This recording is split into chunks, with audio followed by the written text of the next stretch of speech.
Yo, once again, Arlo Quachero. Good day sa ating lahat. So, nandito tayo ngayon sa Barangay Nagbunga. At dito na rin located yan sa may San Marcelino, Zambales. At kasama na rin natin si Hero dahil nga naimbitahan tayo para gumawa ng video and photography. Ang client nga natin ay galing pa sa Davao. At si Sir nga pala ay nagsusupply ng outdoor and indoor playground na high quality. At yung area na gagawa natin ng video, ito nga pala yung dating Pansen Pines. At ito nga pala yung area na gagawan ko ng video and photo. At agad ako nag-prepare dahil hindi na rin maganda ang panahon ngayon. Dahil sa mga oras na yan, ulan at ambon ang aking kalaban.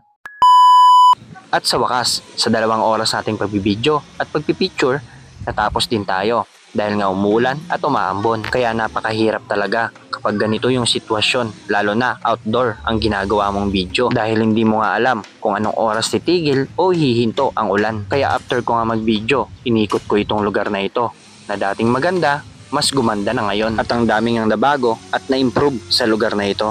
Tara, ikutin natin at libutin natin ang ganda ng lugar na ito. Listening to Castified Records. Arlo Quachero, malalakbay na handang magatid ng mga pangyayari at kaganapan mula lupa, dagat at hanggang sa himpapawid ka. Malayan mo ililibot niya sa mga hindi pa naabot ng iyong mga mata.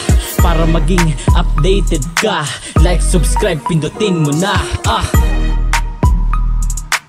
Ganda na ngayon dito. Ito yung dating Pansen Pines, iba na yung may-ari. So, dati maganda, syempre mas lalong gumanda ngayon. Kita ninyo. Napakaganda ngayon dito. Kaya pag nagbukas to, abangan ninyo kung kailan magbubukas itong swimming pool dito. Dating Pansen Pines, ngayon hindi natin alam kung ano yung magiging pangalan nito ngayon. Iba na yung may-ari, mga taga Olonga po. Yun. Bali nakausap natin kanina sila ma'am. So hindi pa nila alam kung kailan yung opening nila dito sa may area nila, yung swimming pool. Bali renovation ito, swimming pool na to. Kaya makikita ninyo mas lalong gumanda dahil may playground. Playground, no?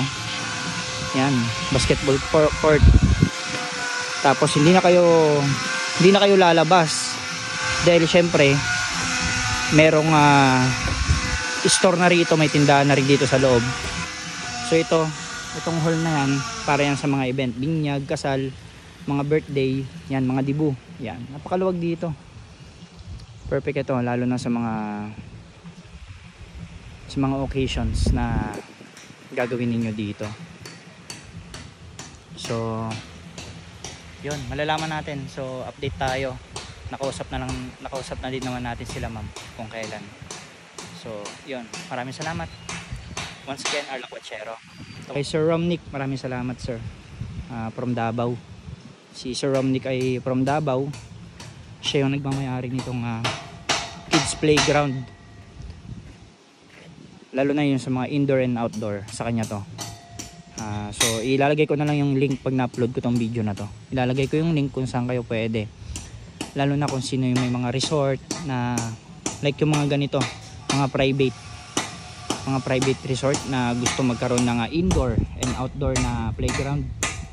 Lalagay ko yung description dyan o yung link ng page nila sa ating i-upload. Yun.